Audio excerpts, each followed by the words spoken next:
안녕하십니까. 저는 환갑을 훌쩍 지나 어느덧 칠순을 바라보고 있는 평범한 사람입니다.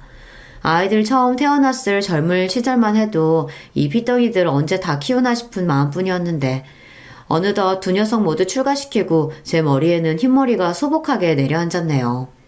참 세월 가는 게 무섭습니다. 자식들과 안사람까지 네 식구가 복잡거리며 지내다가 아이들은 각기 짝 찾아서 가정을 이루고 한평생 곁을 지켜주던 아내마저 떠나자 요즘 가슴속이 뻥 뚫린 것 같은 헛헛한 마음을 달래기 쉽지 않더라고요. 이러한 적적한 마음을 위로해준 곳이 바로 이곳 채널입니다. 저희 나이대 남자들이야 남자가 가정적인 것을 가장으로서 채통이 없다고 모자란 남자 취급하는 경우가 흔하다 보니 어디 가서 결혼해서 겪은 일들이나 가정생활에 대한 이야기 나누기가 쉽지 않더군요. 그러던 차에 결혼과 살아가는 이야기들을 진솔하게 들려주시는 여러분들의 소중한 사연을 접하게 되어 구멍이 뻥 뚫린 것 같았던 가슴을 메워주는 듯한 위로를 받게 되었습니다. 제가 직접 제 이야기를 하려고 펜을 들어보니 제 이야기 하는 게 여간 어려운 일이 아니라는 생각이 드는데요. 그럼에도 불구하고 제가 제 이야기를 하기로 마음먹은 것은 제게도 그간 켜켜이 쌓여온 나름대로의 사연이 있어서입니다. 저 역시 차마 창피한 마음에 다른 곳에는 털어놓지 못한 이야기 여기서 풀어볼까 싶어서요. 자식들 다들 제 가정 꾸리고 제 옆구리 채워주던 아내의 빈자리를 느끼게 되니 저도 모르게 불쑥 서러운 마음이 들 때가 종종 있습니다. 한 번은 다른 사람도 아니고 며느리 때문에 마음을 많이 다친 적이 있었어요. 평소 자식들보다는 아무래도 어려운 며느리와 사위에게는 더더욱 조심스러워서 할 말이 있어도 꾹 참았던 것이 제게 독이 되었나 봅니다. 나는 몰라도 우리 부모님한테 절대 소홀하게 하지 말라고 얘기했어, 안 했어? 내가 뭘 그렇게 대단한 걸 요구했다고 그거 하나를 못 지켜서 집안에 이 분란을 만들어? 여보, 잘못했어. 내가 실수했어. 아버님, 제가 잘못했어요. 한 번만 용서해 주시면 정말 다신 이런 일 없을 거예요. 제발 이 사람 좀 알려주세요. 이 사람이 아직도 정신을 못 차리고 지금 아버지한테 당신 사정 부탁하게 생겼어? 평소 말수가 적고 딸아이에 비해 무뚝뚝한 편이었던 아들 녀석이 그렇게 길길이 화를 내며 날뛰는 꼴을 제 평생 처음 봤습니다.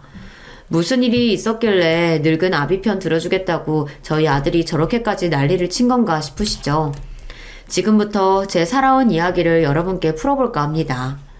저는 태어날 때부터 넉넉하지 못한 집안에 태어나 고생하면서 자라났습니다. 믿을 거라고는 오로지 제 노력으로 성실하게 하루하루를 살아내어 일군 정직한 것들로 제 삶을 차곡차곡 쌓아왔다는 것 정도였죠. 그러니 제 장인 장모님께서 하나뿐인 고명딸의 남편감이랍시고 저를 소개받으셨을 때 마음이 차지 않아 하셨던 것도 놀라운 일은 아니었습니다. 지금은 세상을 떠난 제 고운 아내는 유복한 집에서 위로 줄줄이 오빠들만 있는 집에 귀한 막내딸로 태어나 금이야 오기야 자란 아가씨였으니까요. 언감생심 제가 넘볼 수 있는 여자가 아니었으나 사람 인연이라는 게 원래 참 얄궂은 거 아니겠습니까? 접점이라고는 없을 것 같았던 저희 같은 사람도 평생의 인연으로 묶이곤 하는 게 사랑이니까요. 무엇 하나 기대할 수 없는 환경의 집안에서 자라 그래도 이를 악물고 공부한 덕분에 고학생의 신분으로나마 어렵사리 제가 원하던 대학에 입학할 수 있게 되었습니다. 아내는 저보다 한 학번 아래의 후배였어요. 저와는 다르게 집안에서 갖은 지원을 다 받으며 입학한 아내는 당연히 저보다 학교 생활도 여유롭게 할 수 있었어요. 그럼에도 불구하고 항상 부족하고 가난한 제게 맞춰주는 것을 불평불만 한번 해본 적 없던 착한 여자였습니다. 은희야, 자꾸 이런 거 싸우지 말라니까. 힘도 없는 사람이 이 무거운 걸 매번 이렇게 날라오고 나 정말 미안해서 못 먹어 이거. 우리 엄마가 워낙 손이 커서 이거 집에 그대로 놔둬봤자 결국은 남아서 버린다니까 그러네. 선배 부담 가질 거 하나도 없으니까 빨리 이리 와서 앉아요. 일하랴 공부하랴 빠듯한 형편에 간신히 쪽방살이 하면서 젊은 날에 제가 뭘 얼마나 잘 챙겨 먹고 다녔겠습니까? 그런 제가 안쓰러워서 항상 자기 집에서 온갖 반찬거리와 주전부리를 바리바리 싸다 저를 먹이는 아내였습니다. 두 사람 형편이 이렇게 차이가 많이 지다 보니 아내가 가져다 준 음식은 저희 집 형편으로는 꿈도 꾸기 어려운 것들이 많았어요. 심지어는 저는 생전 처음 먹어본 음식들도 적지 않았습니다. 항상 아내에게는 신세만 지는 것 같아 미안한 마음이었어요. 이 곱고 귀한 사람, 내가 하나라도 더 좋은 것 해주지는 못할 망정 오히려 짐이 되는 것 같아 미안하기도 하고 젊은 치기에 창피한 마음도 들었습니다. 하지만 그런 제 마음을 언제나 잘 헤아려주고 저를 보듬어주는 고마운 사람이었어요. 염치불구하고 감히 이런 귀한 딸과 결혼하겠다며 장인 장모님께 결혼을 허락받으려 했던 것은 제 인생에서 부린 가장 큰 욕심이었습니다. 제 주제가 그렇지 못함을 알면서도 차마 포기할 수 없을 정도로 아내가 제게 가장 소중한 사람이었으니까요. 워낙 집안 형편이 차이가 나다 보니 장인 장모님께서 처음에 저희 결혼을 완강히 반대하셨던 것도 이해하지 못할 일은 아니었습니다. 아빠, 엄마, 이 사람이 뭘 그렇게 잘못했다고 이렇게까지 냉대를 하세요. 이 사람 집안 형편 어렵다고는 해도 죽을 힘써서 자기 힘으로 좋은 학교 들어와서 성실하게 직장생활 하고 있어요. 결코 아빠, 엄마한테 이런 취급 받아야 할 사람 아니에요. 여러 번 고개를 조아렸음에도 저에 대한 태도가 누그러지지 않는 자기 부모님 때문에 결국 아내가 분통을 터뜨렸습니다. 하지만 솔직히 제가 아내 부모님이었다고 하더라도 저 같은 놈이 귀한 딸내미 곱게 잘 키워놨더니 냅다 채워가려고 하면 고운 눈으로 보기는 어려웠을 것 같습니다. 다시 한번 말하자면 그런 장인 장모님에 대한 원망스러운 마음은 없었어요. 오히려 저같이 못난 놈 때문에 사랑으로 키워주신 장인 장모님과 아내 사이가 벌어질까 노심초사했습니다. 그래서 제게 차갑게 대하시는 자기 부모님에게 저보다 더 상처받은 아내를 늘 이렇게 달랬어요. 은희야, 그러지 말라니까. 나 정말 괜찮아. 나 같은 놈 주제도 모르고 귀한 딸 욕심낸다고 문정박대 하시지 않고 그래도 얘기라도 들어주시는 것만 해도 내 입장에서 감사할 일이야. 그러니까 부모님께 마음에 없는 모짓말 하지 마. 알았지? 선배가 이렇게 아무렇지 않아 하니까 내가 더 속상하잖아. 세상에 선배 같은 사람이 어디 있다고. 엄마 아빠도 정말 너무하시지. 속상한 마음에 눈물을 찍어내는 아내에게도 장인 장모님께도 죄송했지만 그럼에도 끝까지 아내를 포기할 수는 없었으니 제가 도둑놈이 맞긴 맞았던 것 같습니다. 결국 아직 저를 사회로 완전히 받아들여 주시지 않았음에도 불구하고 아내와 부부의 연을 맺게 되었습니다. 더는 부모님 허락을 기다린다고 시간만 보낼 수 없다며 단호하게 나오는 아내에게 마지못해 끌려가는 척했지만 저 역시 바람하지 않던 결혼이었으니까요. 결혼할 때 처갓집과의 관계가 다소 냉랭했던 관계로 저희는 처가 도움 없이 조촐하게 신혼살림을 시작하게 되었습니다. 저희 본가야 원체 무언가를 기대할 수 있는 형편이 아니다 보니 양가 도움이라고는 생각지도 못한 채로 저희끼리 으쌰으쌰 힘을 내 살림을 차리게 된 거죠. 모은 돈은 얼마 되지 않아 신혼집이라고 해봐야 겨우 집 모양새만 갖춘 부족하기 짝이 없는 형국이었습니다만 그럼에도 서로를 애틋하게 생각하는 마음으로 보듬으며 행복하게 지냈습니다. 지금 생각하면 어린애 소꿉장난같이 조악하기 짝이 없는 살림살이였지만 그럼에도 눈만 마주치면 뭐가 그렇게 재밌는지 까르륵 웃어주는 아내 덕에 그게 고생인지도 모르고 살았어요. 그 시절을 생각하면 지금도 저도 모르게 미소가 지어질 만큼 좋은 시절이었습니다. 물론 으리으리한 집에서 공주처럼 키운 딸이 웬 모자란 놈에게 시집가 당신들 보기엔 집 같지도 않은 곳에서 살고 있는 꼴을 보는 장인 장모님 입장에서야 억장이 무너지는 일이었겠지요. 결혼 후에도 마지못해 찾아오신 저희 신혼집을 보시고 실망으로 가득하셨던 장인 장모님 얼굴을 떠올리면 지금도 참 송구스럽습니다. 제 딴에는 조금이나마 상심하셨을 마음을 풀어드리려고 애를 썼지만 그럼에도 결혼하고 몇 년간은 처갓집과의 관계가 그리 좋지만은 않았어요. 장인 장모님께서 저를 마음에 들어하지 않으셨던 것도 있지만 저도 저를 탐탁치 않게 생각하시는 어른들에게 어떻게 하면 인정받고 예쁨을 받을 수 있는지 요령이 없는 어설픈 놈이었으니까요. 그나마 저희 관계가 조금 풀어진 것은 저희의 첫 아이이자 아들인 정연이가 태어난 직후였습니다. 사위는 마음에 차지 않다 하더라도 눈에 넣어도 아프지 않을 막내딸이 낳은 외손자는 차마 사랑하지 않으실 수 없었나 봅니다. 정연이 얘가 눈이 또랑또랑한 게 우리 은이 갓 태어났을 때랑 아주 판박이야. 엄마는 무슨 누가 봐도 우리 철우씨 똑 닮았구만. 단박에 아내가 반박하는 말을 못 들은 척 하시는 장모님이셨습니다. 사실 제가 봐도 저희 아들이 저를 좀 많이 닮기는 닮았거든요. 하지만 어떻게든 사랑하는 외손자에게서 하나라도 당신 따님 닮은 구석을 찾아보시라고 하는 그 마음 이해하지 못할 것 아니었기에 그러려니 했습니다. 처갓집 가족 모임이나 외부 행사에 초대받은 것도 우리 정연이 태어난 이후였습니다. 그 전까지는 모든 처가 식구들이 다 초대받았던 것을 저만 허락받지 못했었는데 그걸 서운하게 생각한 아내까지 모임에서 쏙 빠지는 바람에 장인 장모님께서 내심 서운해하셨던 걸 모르지 않았습니다. 비록 제게 쉽지 않은 자리이고 어색하긴 했으나 제가 가야 아내도 함께 참석할 테니 이걸로 다소 서먹해진 처가 식구들과 아내의 사이가 좀 풀어지길 하고 바라기도 했어요.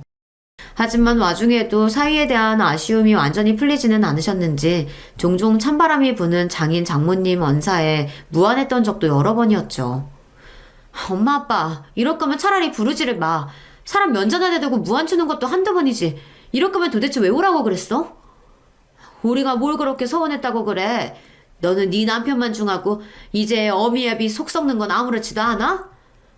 대놓고 쌍욕만 안 했다 뿐이지. 다른 사람 뻔히 보는 데서 사람 없는 취급하는 것도 한두 번도 아니고 오죽하면 다른 사람들이 더 민망해서 눈치를 보겠냐고. 이제 우리 정연이까지 있는데 이 사람 엄마 아빠 외손자 아빠예요. 꼭 이렇게까지 해야겠어? 제가 분란의 원인이 된 것 같아 몸둘 바를 모르겠더군요.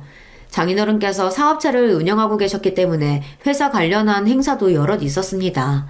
그럴 때마다 장인어른 지인분들, 자식분들이나 사위분들 면면을 보면 참 다들 대단하긴 했어요. 그런 환경에 대해 접해본 적이 없는 제 눈에도 그게 보이는데 장인 장모님 눈에야 어떻겠습니까? 모자란 사위의 부족함이 더 여실히 드러났겠죠. 그분들 나름대로는 저하고 잘 지내보겠다고 이런 공적인 행사에도 부르신다는 걸 알고 있었습니다. 단지 그런 결심에도 불구하고 좋은 마음 먹기가 쉽지 않으셨을 터이죠.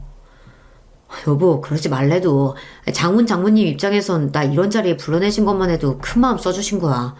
우리 처음 결혼했을 때 생각해봐. 이것만 해도 감지덕지지. 나는 싫어. 당신처럼 성실하게 열심히 사는 사람이 어디 있다고 당신이 그런 푸대접을 받아야 돼? 엄마 아빠가 당신을 그렇게 대하니까 다른 사람들까지 당신을 함부로 대해도 되는 사람처럼 예의 없이 굴잖아. 사실 아내 말이 틀리지 않기는 했습니다. 그 집안 유일한 사이라고 해서 어떻게 인맥이나 좀 쌓아볼까 하고 저희 사정을 모르는 사람들이 몇몇 다가오긴 했으나 눈에 띄게 제게 냉랭한 장인 장모님 태도를 보고 처갓집에서의 제 위신을 파악하기 어렵지 않았을 겁니다. 그리고 믿을 구석 없는 사람에게 세상이 늘 그렇듯 그런 저를 보고 태도가 냉랭해지는 사람들은 드물지 않았죠. 아마도 그게 아내 심기를 더 불편하게 만들었을 겁니다. 여보, 정말 안 갈 거야? 싫어. 거기 갔다가 또 당신 무슨 대접 받으려고. 내가 거기까지 가서 그 꼴을 봐? 안 가. 그런 비슷한 상황이 몇 번 반복되자 더는 아내도 참지 않는 바람에 저까지 처가일로 발걸음을 하기가 애매해지더라고요. 아내도 없는 공적인 자리에 저 혼자 덩그러니 나가는 것도 이상한 일이고 해서 그럴 때마다 따로 장인 장모님을 찾아뵙고 양해의 말씀을 구해야 했습니다. 장인어른 장모님, 제가 부족해서 두 분도 그렇고 은희까지 마음 불편하게 만든 것 같아 죄송합니다. 다음에는 어떻게든 제가 설득해서 은희랑 같이 올 수 있도록 노력해 볼게요. 그런 저를 보며 당신들 딸에 대한 서운함과 함께 사위인 저에 대한 미안한 마음을 가지고 계시다는 걸 어렵지 않게 눈치챌 수 있었습니다. 원래 어른들이 그렇지 않습니까? 아랫사람에게 미안한 마음 전하기 어려워하는 것은 예나 지금이나 별반 다르지 않으니까요. 저 역시 감정 표현에 서툰 부모님 밑에서 자라기도 했고요. 하지만 그렇다고 그분들이 저를 마냥 미워만 하시는 건 아니라는 것 등은 알고 있었습니다. 아무렴 업고 다녀도 모자랄 귀한 제 마나님 낳고 길러주신 분들인데 제가 그것 하나 이해하고 넘어가지 못하겠습니까? 그렇다 보니 제 처가와 교류가 있는 지인분들 대부분은 제가 처가로부터 그리 신뢰받지 못하는 사회라는 걸 아름아름 알고 계셨을 거예요. 그러고는 딱히 저희 부부가 처가 공적인 자리에 자주 얼굴을 들이밀지 않다 보니 더더욱 그런 소문은 굳어져 갔겠죠. 하지만 그것과는 별개로 저희 부부는 아주 잘 지냈습니다. 아들 녀석 낳고 몇 해 지나지 않아 딸아이 영현이까지 태어나면서 저희 부부의 기쁨은 더할 나위 없었습니다. 비록 부족하기는 하나 저도 나이를 먹어가며 승진도 하면서 살림은 조금씩 나아지기 시작했습니다. 부부 둘이서 힘을 합쳐 열심히 모아 이사 갈 때에도 방도 한 칸씩 늘려가며 제법 온전한 가정으로서의 모습을 갖추며 살게 되었죠.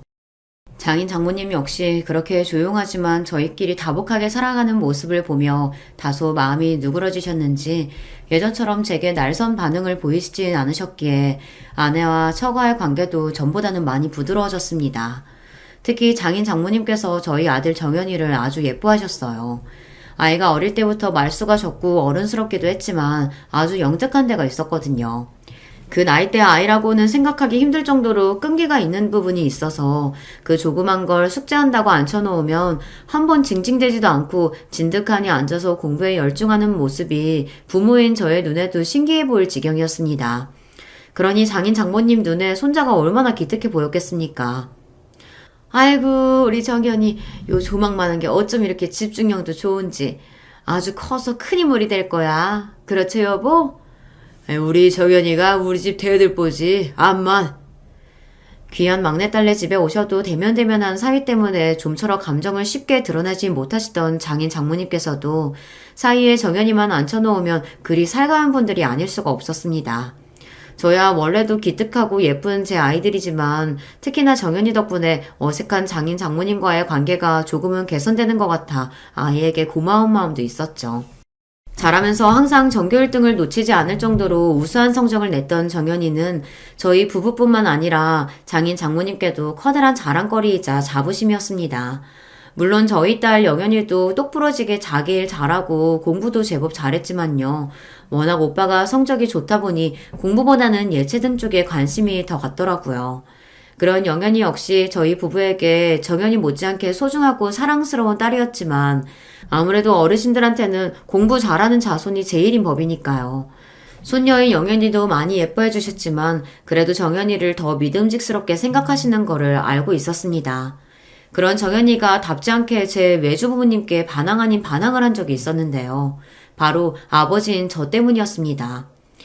이미 저로 인해 아내와 장인 장모님 사이가 소원해진 적이 있었기 때문에 제 나름대로는 저희 아이들과 장인 장모님 사이가 저 때문에 서먹해지지 않도록 마음을 썼습니다. 아들 녀석 낳고 얼마 되지 않아 한동안 참석했던 처갓집 공식 행사에서의 일 때문에 제가 장인 장모님으로부터 크게 인정받지 못한다는 소문이 한 차례 돈 바 있었다고 말씀드리지 않았습니까?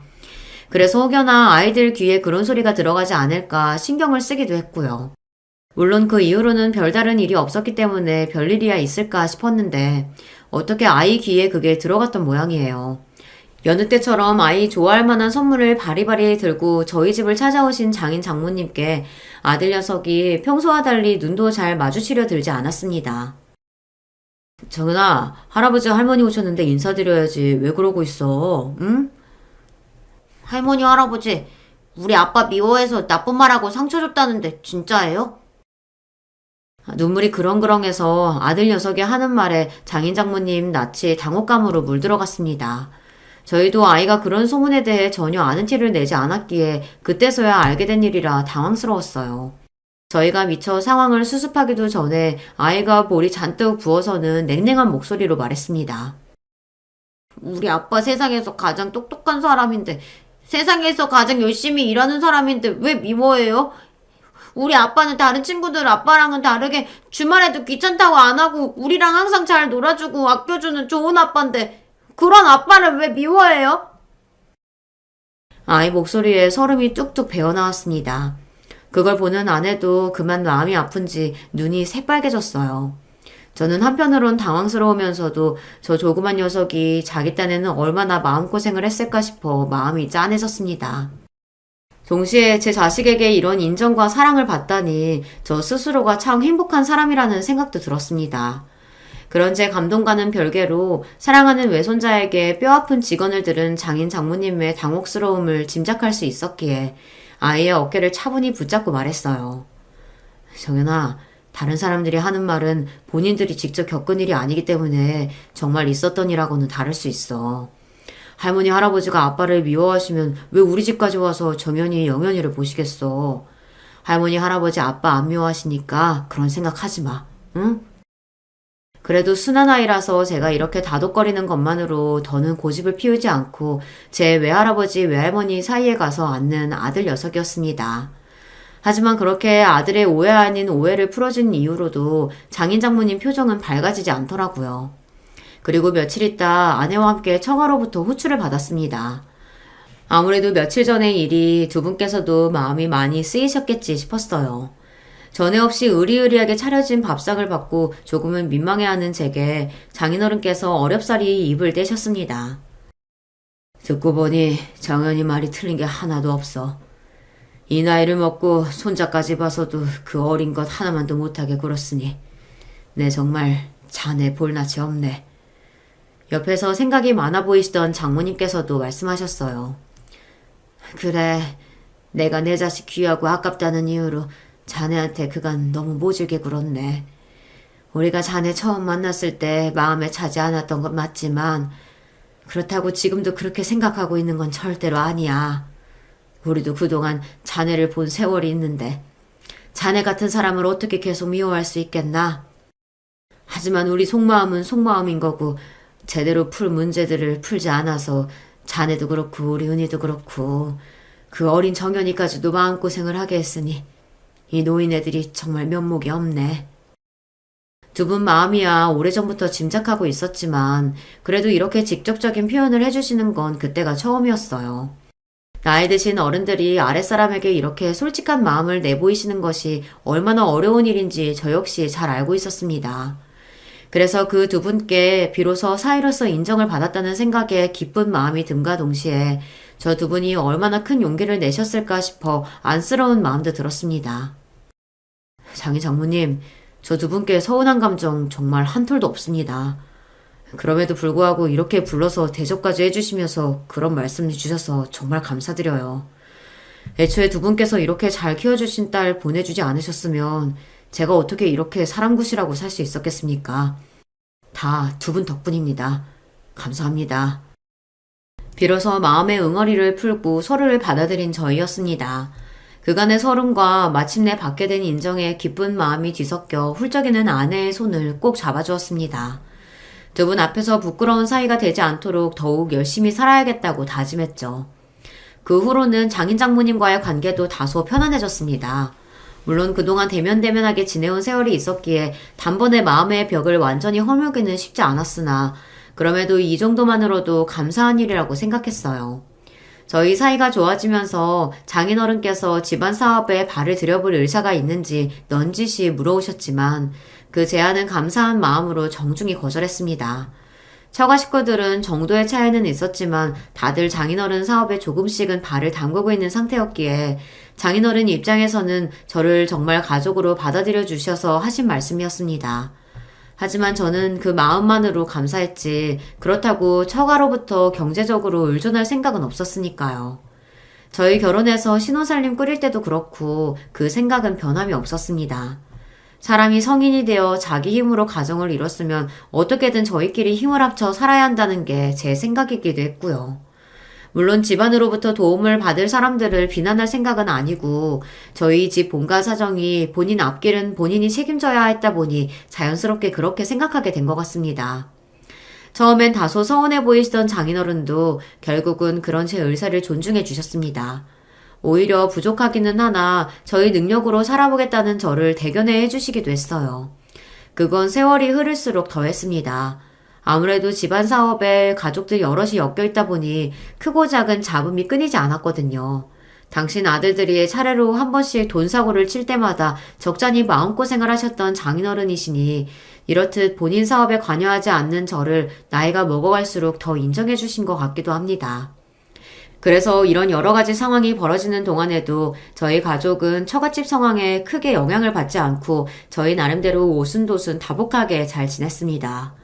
이제는 저도 어느 정도 자리를 잡아 저희 식솔들 고생시키지 않고 하고픈 것들 하게 해줄 수 있을 정도의 능력을 갖추었고 아이들은 아픈 곳 없이 건강하게 자라며 자기들 할 일 잘 해주었습니다. 원체 타고나길 몸이 약한 편이었던 아내의 건강이 연명스러웠을 뿐 다른 걱정은 없었어요. 특히나 아들 녀석인 정연이가 성적표를 받아오는 날은 저희 부부뿐만 아니라 양가 부모님들도 기쁨을 주체하지 못하시는 날이었습니다. 중학생 이후로 의사가 되겠다는 진로를 확고하게 밝힌 아들 녀석은 더욱 공부에 박차를 가했습니다. 원래도 머리가 좋고 끈기가 있어 우수한 성적을 받아오던 아이였는데 목표의식이 뚜렷해지고 나니 공부에 대한 의욕도 더 커진 것 같았어요. 한번 공부하겠다고 책상에 자리를 붙이고 앉으면 반나절은 너끈히 진득하게 자리를 붙이고 공부하는 아들 녀석이었습니다. 저러다 건강이라도 해칠까 싶어 저나 아내가 한 번씩 일으켜 간식도 먹이고 말도 붙여가며 휴식을 취하게 해야 할 정도였어요. 딸아이 표현에 따르면 공부할 때는 우직하기가 곰 같은 아이였습니다. 그러니 장인 장모님 눈에 그런 아이가 얼마나 기특하고 예뻐 보였겠습니까? 회사 일이나 다른 자식들 문제로 속이 썩어도 저희 집에만 오시면 만면의 미소가 가득한 장인 장모님이셨어요. 자식 손자놈들 그리 많아도 믿을 건 우리 정연이 하나밖에 없다. 할아비한테는 우리 정연이가 제일이야. 그럼 친손자놈들이 우리 정연이 밥만 했으면 내가 이 속 끓일 일이 뭐가 있어? 날이 갈수록 정연이에게 마음이 기우는 두 분이셨습니다. 그런 그분들을 편애해 혹시나 아이가 되바라진 마음을 가질까 걱정했던 적도 있지만 저희 아들이 그래도 그럴 녀석은 아니었어요. 제 딴에는 이제 자기도 철 좀 들었다고 속상하실 외할머니 외할아버지 마음 맞춰드리며 기분을 풀어드릴 줄도 아는 아이였습니다. 할머니 할아버지 조금만 더 기다리세요. 제가 의대 합격하고 의사 면허 따면 두 분 주치의해드릴게요. 아이고 말만 들어도 좋다. 말만 들어도 좋아. 아들 녀석은 제 입에서 나온 말을 지켰습니다. 말수가 적은 만큼 한번 자기가 내뱉은 말은 책임을 지고 지키는 아이였어요. 녀석은 우수한 성적으로 의대에 입학한 것도 모자라 학교 다니는 내내 그 공부 잘한다는 수재들이 모여있는 의제에서도 두각을 드러냈습니다. 그러고도 우리 정연이는 자만하지 않고 밤낮 없이 공부에 열중해 의사 면허 역시 무난하게 따낼 수 있었습니다. 아들이 드디어 어엿한 의사가 되었던 날 저희 부부는 물론이거니와 장인 장모님 역시 뛸 듯이 기뻐하셨어요. 아이고 내 새끼 우리 강아지 정말 장하다 장해. 두 분 얼굴에 자랑스러움이 가득했습니다.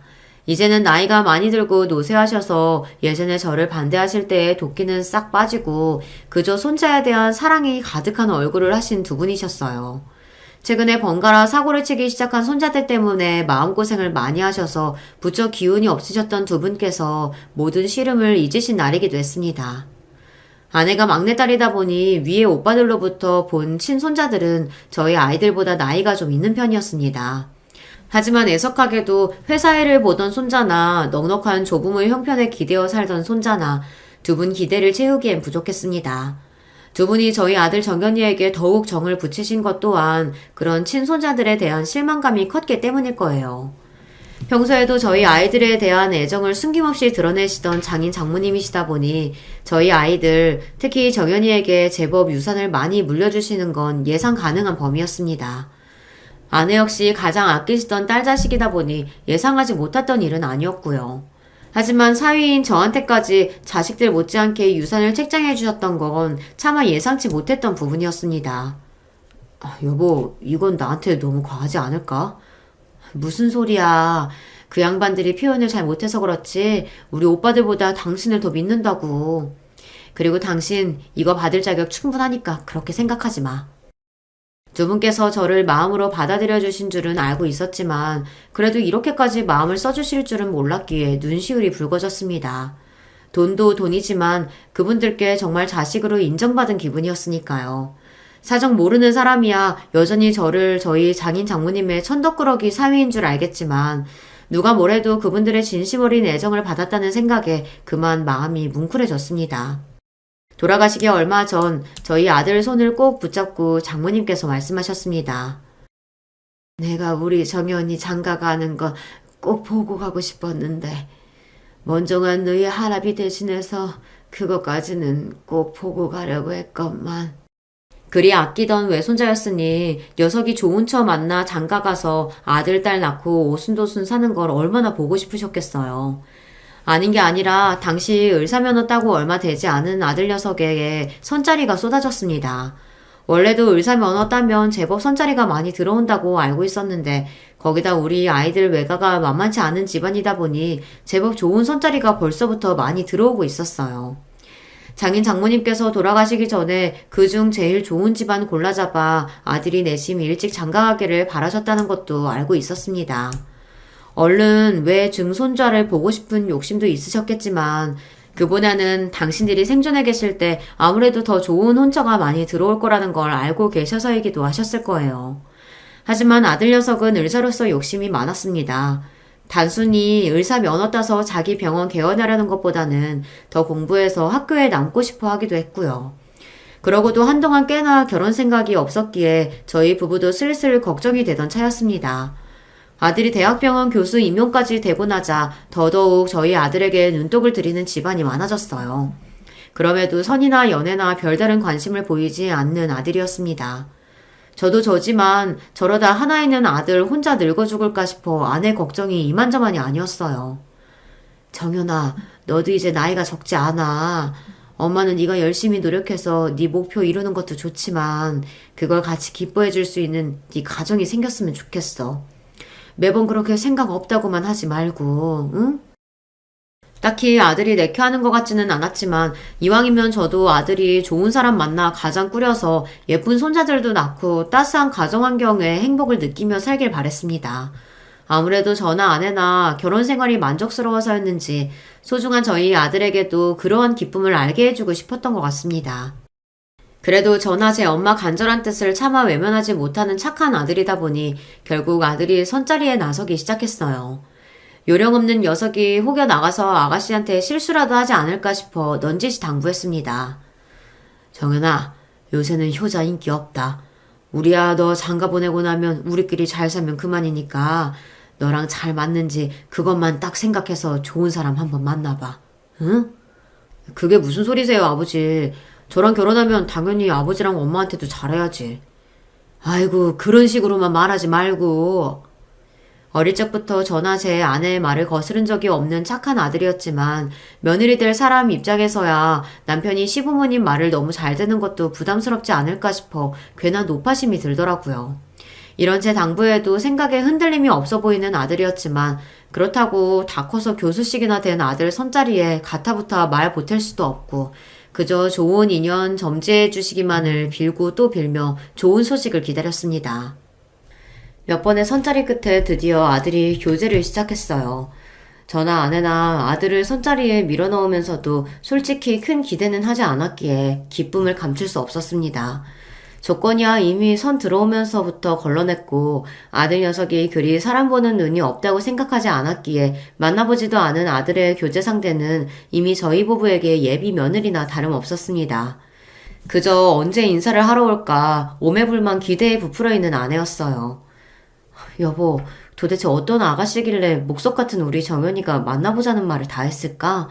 나 너무 기대되는 거 있지?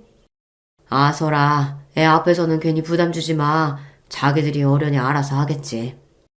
들뜬 아내를 달래면서도 저도 기대를 누르기가 어렵더라고요.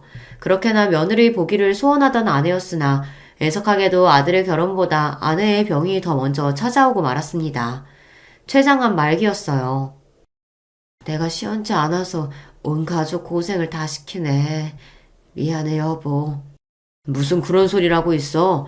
쓸데없는 소리 하지 말고 당신 몸 추스릴 생각이나 해. 상식적으로 아내에게 소생의 기미가 없음을 알고 있었음에도 쉽게 아내를 포기할 수 없었습니다.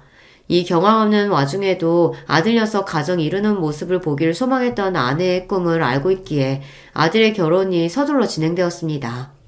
며느리 될 아이는 아들과 마찬가지로 의사로 일하고 있었어요. 의사 면허 따고 집에서 작게나마 병원을 차려주셔서 개원으로 일하고 있었습니다. 사업을 하신다는 사돈의 회사가 저희 장인어른께서 생전 경영해 오셨던 회사의 하청업체 중 한 군데라는 이야기를 들었지만 제가 직접적으로 사업에 관여한 적이 없었기에 그저 그러려니 했어요. 사실 그런 걸 신경 쓸 만한 심적인 여유가 부족했습니다.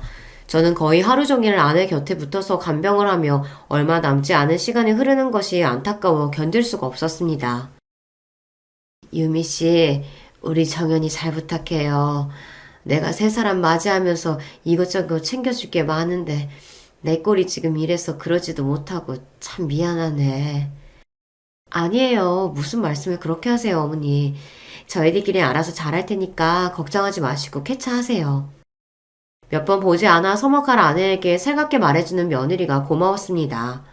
와중에 아내는 병색이 완연했습니다. 이제 정말 우리에게 남은 시간이 없다는 걸 순간마다 실감했어요.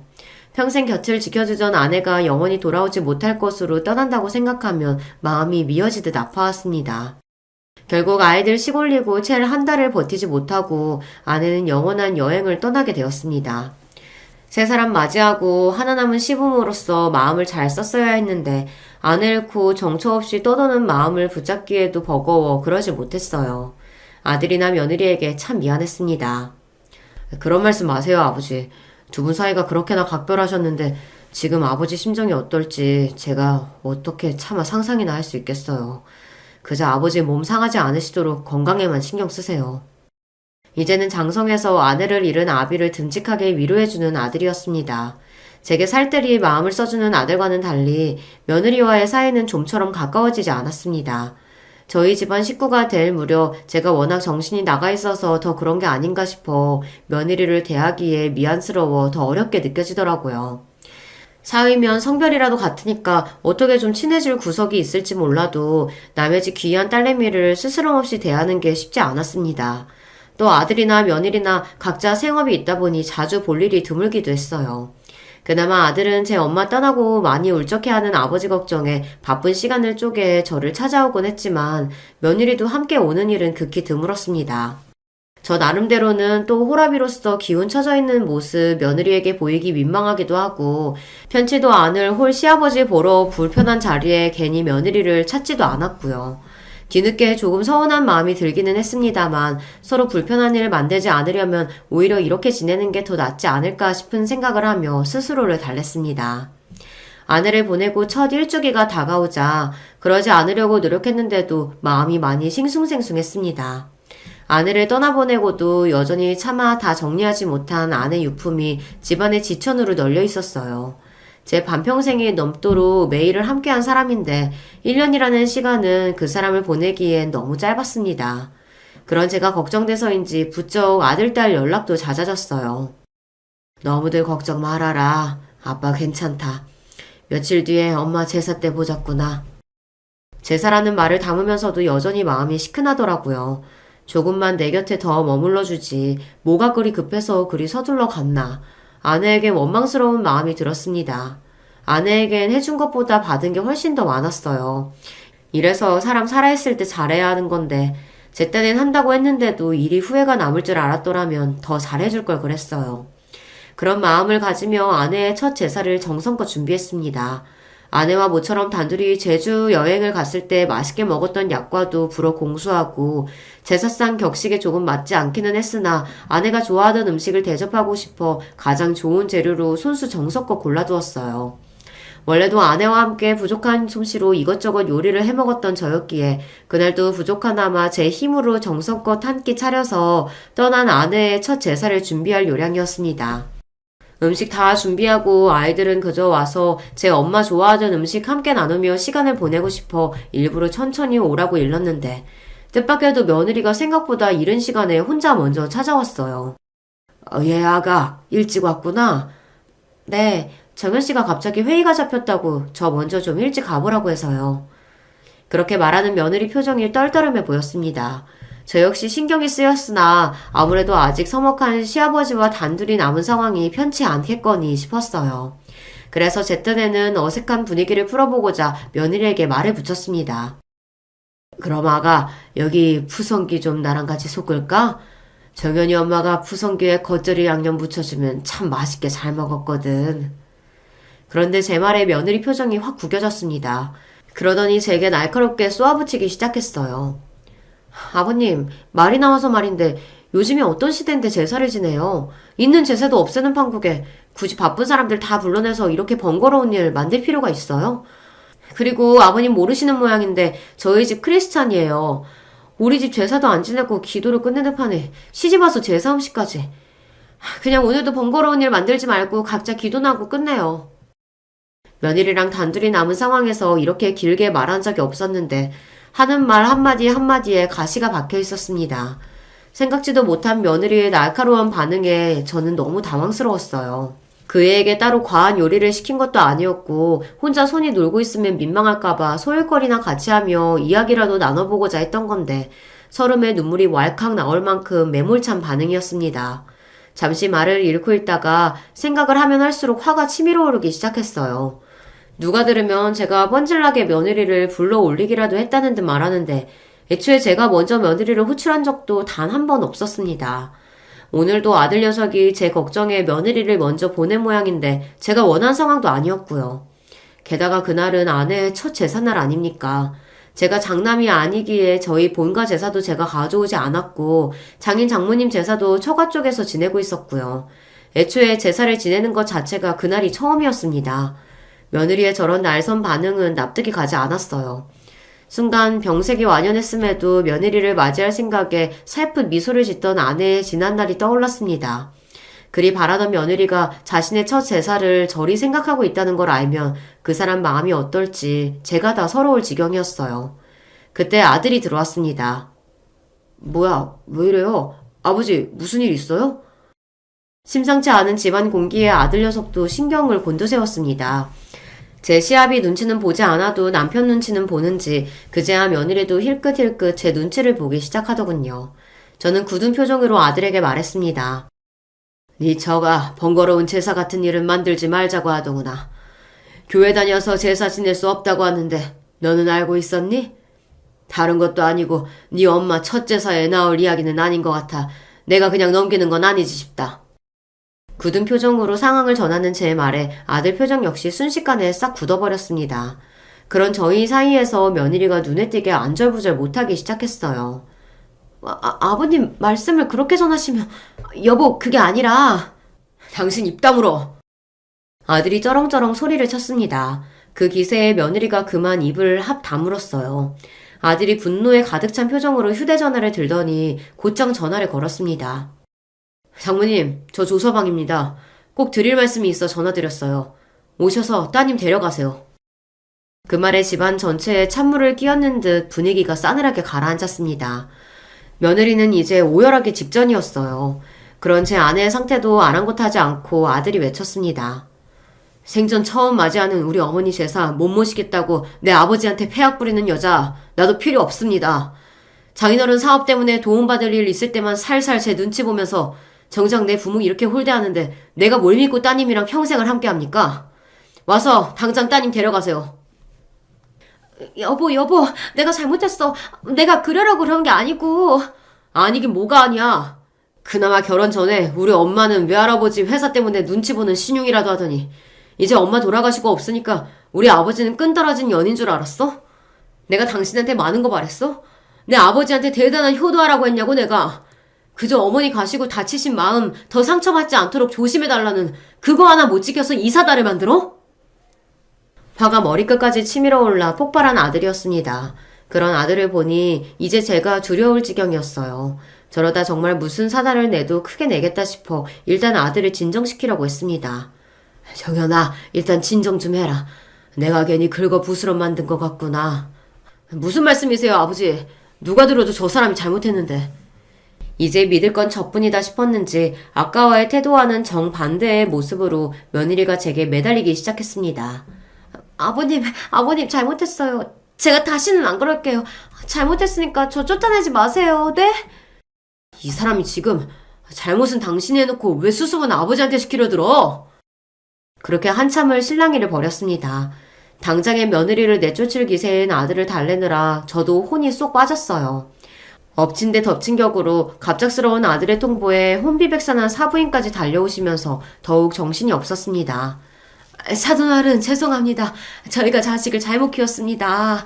제가 다리 뭉둥이를 분질러서라도 제대로 가르쳐 놓을 테니 제발 노여움 푸시고 한 번만 가엽게 여겨주세요. 부탁드립니다, 사돈어른. 아이고, 일어나세요, 사부인. 자식 일에 눈이 뒤집힌 어머니가 제게 엎드려 읍소하는데 그걸 말리는 것도 보통 일이 아니었습니다. 당장에 며느리 소박 놓겠다며 윽박지르는 아들 때문에 엉엉 울고 비는 며느리나 제발 딸 자식 한번 봐달라며 제게 비는 사부인이나 혼란의 연속이었습니다. 결국 아들이 둘을 싹 걷어 나가면서 비로소 침묵이 찾아왔어요. 그러고도 나중에 사돈어른까지 정식으로 찾아와 온 식구가 제 앞에 머리를 조아리며 사죄를 하였습니다. 정말 죄송합니다, 사돈어른. 저희 집이 교회를 다니긴 해도 그리 독실한 편은 아니라 그 핑계를 댄 건 아니었는데 하나 있는 딸 자식이라고 저희가 너무 오냐오냐 했습니다. 부족한 만큼 더 혹독하게 가르칠 테니 부디 자비를 베푸시어 한 번만 용서해 주시길 부탁드릴게요. 정말 죄송합니다, 사돈어른. 제 부모와 남편 앞에서 어찌나 기가 팍 죽었는지 고개를 들지 못하는 며느리를 보니 좀 안쓰럽더군요. 한편으로는 내가 너무 심했나 싶으면서도 저한테 그런 거면 모를까 제 아내야만큼은 그런 대접을 받게 할 수 없었기에 일어나야 할 일이 일어난 것뿐이라고 생각하기로 했습니다. 그런 일이 있었으니 며느리에게 활짝 마음을 열 수는 없었으나 그래도 이 일 때문에 아들 내외 갈라서게 할 마음까지는 없었으므로 이 정도로 한 번은 넘어가기로 했습니다. 제가 굳이 보태지 않아도 마음고생을 어지간히 한 모양인지 얼굴이 말이 아닌 며느리 꼴이 애잔하기도 했고요. 한번 아들 녀석이 제대로 휘어잡아서인지 그 후로는 저나 저희 식구들 앞에서 꼼짝을 못하는 며느리이니 같은 실수를 반복하지는 않겠지 하고 있습니다. 아들 녀석에게는 너무 며느리 잡지 말라고 효자 남편은 자랑 아니다 타이르긴 했으나 돌아온 녀석 반응은 단호했습니다. 전 한치의 후회도 없어요, 아버지. 같은 일 생기면 그 사람한테 더는 기회 없다고 엎어놓았으니까 저랑 갈라서기 싫으면 알아서 하겠죠. 내 아들이지만 좀 너무하다 싶으면서도 그래도 저 효자 아들 아니었으면 아내에게 미안한 마음을 어찌다 풀었을까 싶어 내심 고맙기도 합니다. 저는 몰라도 제 아내는 그럴 자격이 있으니까요. 그 이후로는 별 잡음 없이 잘 지내고 있습니다. 집안에 사람 하나 들이는 게 참 쉬운 일이 아니구나 하는 걸 실감하게 된 일이죠. 오늘 제 이야기는 여기까지입니다. 두서없는 이야기 마지막까지 함께 해주셔서 정말 감사드립니다. 안녕하세요. 이 채널 덕분에 유튜브에 꼬박꼬박 접속을 하는 중년 남자입니다. 처음에는 별 생각 없이 하나씩 틀어놓기 시작했던 게 사연이었는데 자꾸 듣다 보니까 재미가 있어서 중독성이 생기더라고요. 저에게는 별로 말을 재미있게 하는 재주도 없고 글을 잘 쓰는 재주는 더욱 없지만 그래도 제 이야기를 사연으로 남겨보고 싶어서 신청을 하게 되었어요. 여러분도 혹시 살면서 저처럼 이런 생각 자주 하시나요? 저는 와, 이 세상에 평범한 사람이 잘 없구나 이런 생각을 참 자주 한답니다. 정말 특이하고 독특한 사람이 알게 모르게 아주 은근히 많은 것 같아요. 그래서 누군가의 눈에는 제가 그런 인물로 비출 수 있다는 생각도 가끔씩은 해보고 있고요.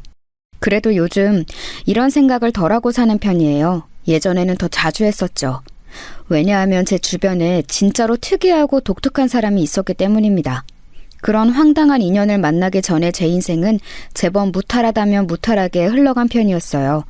저는 위로 나이 차이가 무척 많이 나는 형이 있고 아래로는 여동생이 하나 있습니다. 나이 차이가 많이 나다 보니까 형이라기보다는 어렸을 적에 왠지 삼촌 같은 느낌을 받았었고 집에 부모님 말고 또 한 명의 어른이 있는 것 같다는 느낌도 있었네요. 그런데 저의 형이 나이가 들어서도 결혼은 안 했어요. 주변에서 장가를 가라고 성화를 부려도 꿈쩍을 안 했습니다. 어디 하자라도 있나 싶어서 부모님께서 눈을 부릅뜨셨지만 그런 건 찾아내지 못하셨고 단순히 저의 형이 별종인 것으로 치부가 되었지요. 원래는 형에 대한 주변의 평가가 결혼을 안 한 사람이었는데 시간이 지나자 못한 사람으로 위치가 바뀌었고 거기서 더 시간이 지나자 안 하는 것인지 못하는 것인지 알 수 없는 사람으로 된 것 같습니다. 도중에 국제결혼 얘기까지 사실 동네 분들의 추천 때문에 흘러나왔었는데 형이 거품 물고 결사반대를 해서 끝내 흐지부지 되었어요. 아, 그리고 제 여동생은 어렸을 적에 원인불명으로 많이 아팠습니다. 엄청 아파서 온 가족이 매달렸다가 시간이 좀 지나서는 괜찮아졌다가 또다시 아팠다가 그런 과정을 많이 반복했던 아이였어요. 그 시기를 회상하면 부모님께서 두고두고 가슴 아파하셨죠. 특히 아버지께서 말입니다. 우리 막내 딸내미가 아장아장 잘 걷지도 못하고 말도 잘 못하고 그러고 있을 때에 나까지 일하다가 크게 다쳐서 그때가 정말 내 인생에서 말도 못하게 속상한 순간이었지. 치료를 받아도 차도가 없고 집에서 요양을 아무리 해봐도 몸이 나아지지를 않아서 결국 서울로 올라갔던 때에 우리 딸내미 녀석이 어찌나 눈에 밟히고 아비로서 미안하던지. 아이고, 당신 또 그 소리요? 그때는 정말 당신도 잘못되는 줄 알았고 우리 막내한테도 뭔가 큰 문제가 있는 줄 알았기 때문에 하늘이 노래졌었지만 이제는 다 지나간 일. 당신이 이날 이때까지 멀쩡하게 살아있고 우리 막내딸 또한 그러하니 훌훌 털고 제발 좀 없던 일로 하십시다. 이러다가 관짝에 못질할 때까지도 그때 너무 속상하고 힘들었지 이렇게 떠들겠네. 그래가지고 어디 관짝 위로 흙이나 덮겠어요? 아, 글쎄 나는 화장을 내서 납골당에 들어눕고 싶다니까 왜 자꾸 나를 땅에다가 묻어버리려고 해? 이래서 내가 당신보다 일찍 못 죽는 거야. 내가 먼저 죽으면 내 말 무시하고 땅 파서 관짝을 묻어버리겠지. 아휴, 아무튼 그때는 참 이루 말할 수 없이 속상했고 우리 막내 딸내미한테 미안했고 그리고 또 우리 대들보 장남에게 고마웠지. 장가를 안 든 것 빼고는 대한민국 1등 효자야. 장가를 안 든 게 얼마나 커다란 흠인데 그거를 그렇게 억지로 빼가지고 대한민국에서 1등 효자로 만들어요? 나 원찬 기도 안 차겠네. 아, 이때까지도 맏며느리감을 안 데려온 괘씸한 장남이기는 하지만 우리 부부가 의지하고 기대고 덕분에 버텼다고 말을 건넬 수 있는 사람은 장남밖에 없기는 하지. 우리가 장남 하나는 잘 낳았슈. 거기서 이렇게 더 든든할 수가 없으니. 저희 아버지께서는 제 여동생이 태어나고 두 돌을 맞이했던 때였나 그 시기에 크게 다치셔서 그 후로 무려 5년 가까이나 일을 아무것도 못하셨어요. 여동생도 아파서 골골거리기 시작한 아이였는데 아버지까지 부상 중에 계셨으니 집이 많이 힘들었습니다.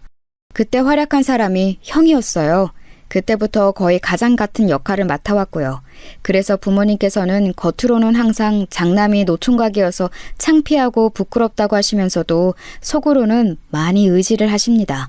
든든한 장남과 애틋한 막내, 뭔가 한 명이 빠진 것 같죠?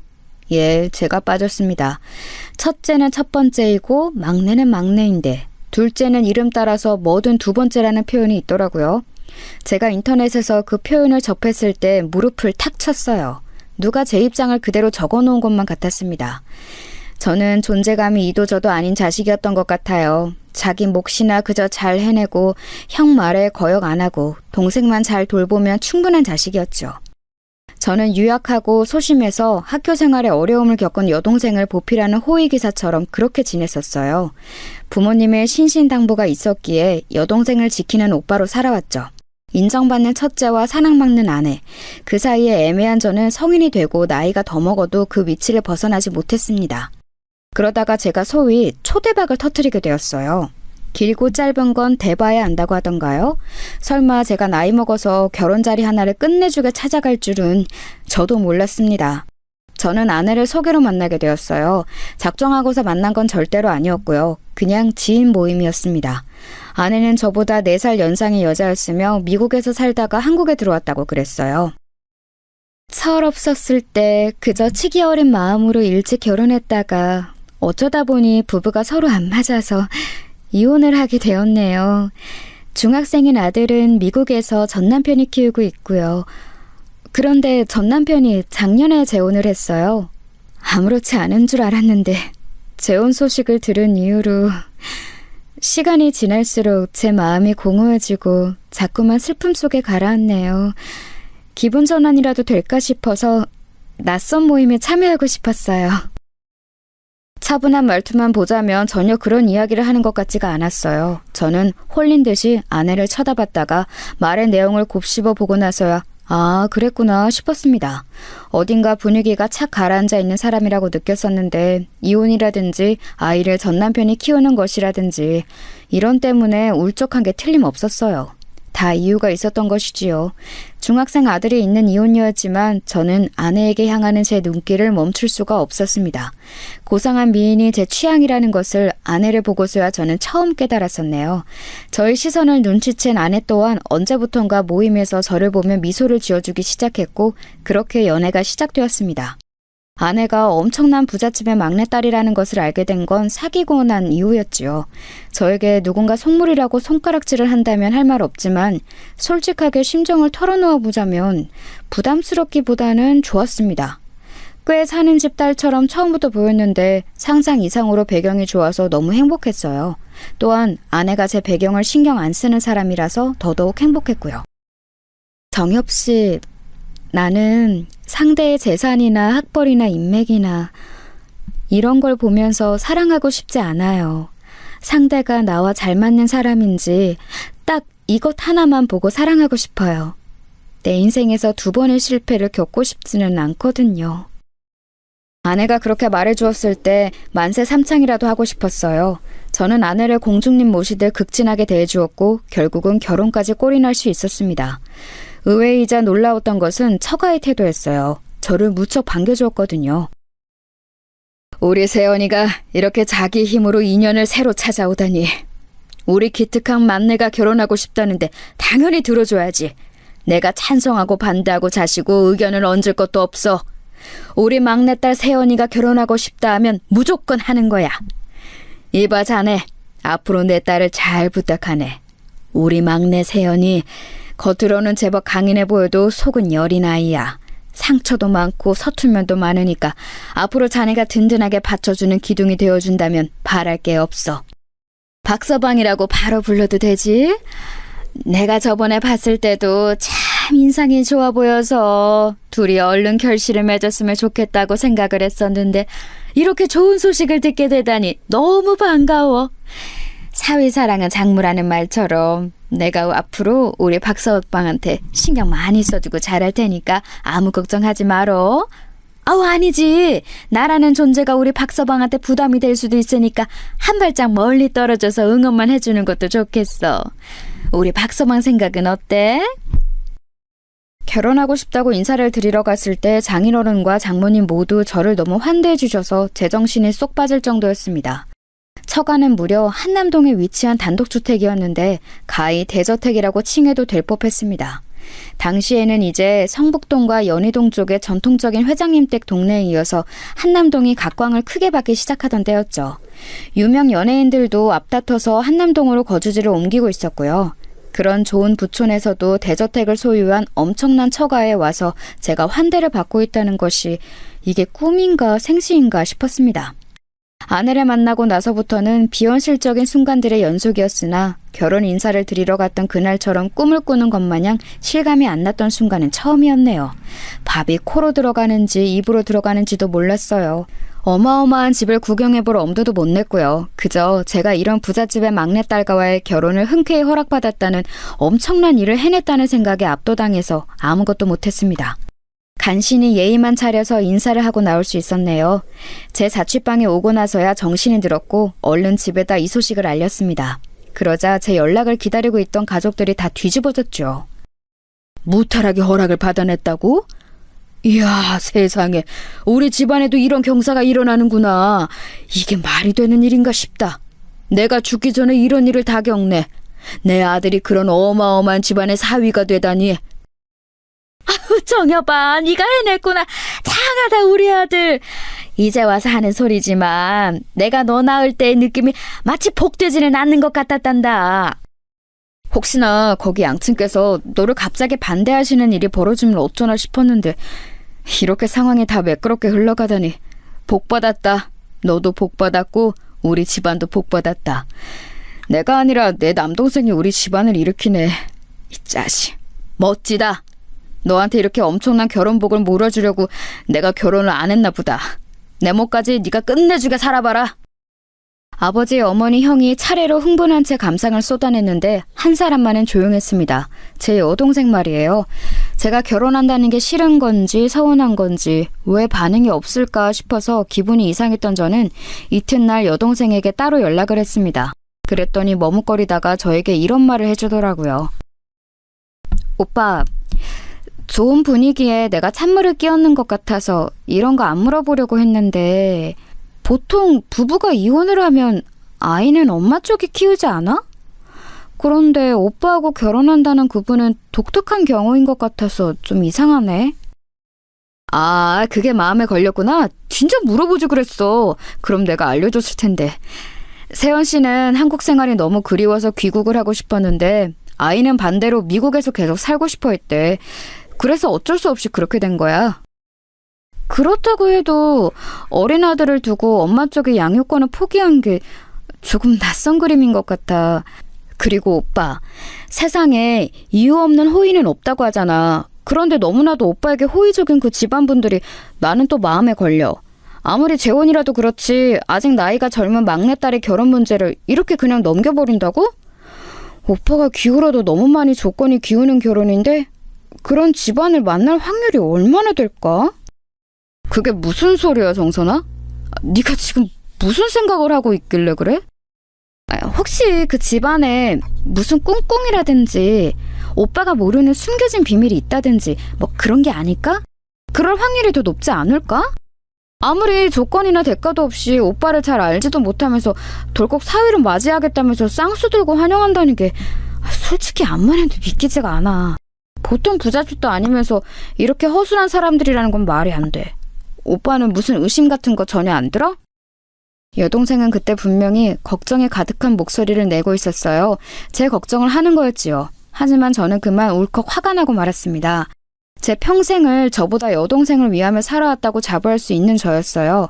그만큼 여동생을 위하는 오빠로서 떳떳했기 때문에 그런 저와는 달리 저를 별로 위하는 것 같지 않은 여동생의 태도가 큰 서운함을 느꼈던 거예요.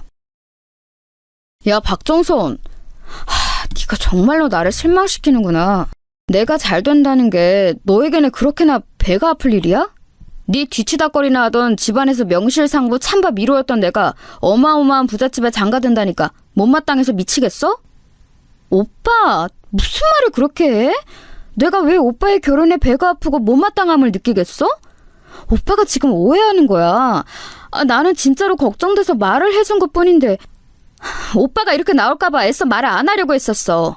하지만 걱정이 되니까 말을 꺼낼 수밖에 없었던 내 마음을 오빠는 왜 그런 식으로 안 좋게 봐? 내가 그 정도밖에 안 되는 사람으로 보이는 거야? 내가 부잣집 막내 사위로 낙점되었다는 사실이, 엄청난 행운의 주인공이 되었다는 사실이 네 눈을 멀게 하고 판단력을 흐리게 만든 것 같다. 나를 축하해주고 내 앞길을 축복해주지는 못할 망정 말도 안 되는 가설이나 내세우면서 내 마음을 복잡하게 만들고 있잖아. 그러고도 네가 내 동생이야? 질투에 눈이 멀어서 네가 놓치고 있는 사실이 한 가지 있는데 내가 잘 되면 결국 너에게도 이건 좋은 일이야. 바로 코앞만 보지 말고 멀리 봐. 나는 진심으로 오빠를 질투해서 그런 말을 한 게 아닌데 내가 오빠의 기분을 상하게 만든 것만은 분명한 것 같네. 내가 너무 성급하게 안 좋은 이야기를 꺼냈던 것 같아. 미안해. 다시는 그런 소리를 내가 입에 담는 일은 없을 거야. 결혼 축하하고 오빠가 잘 살길 기도할게.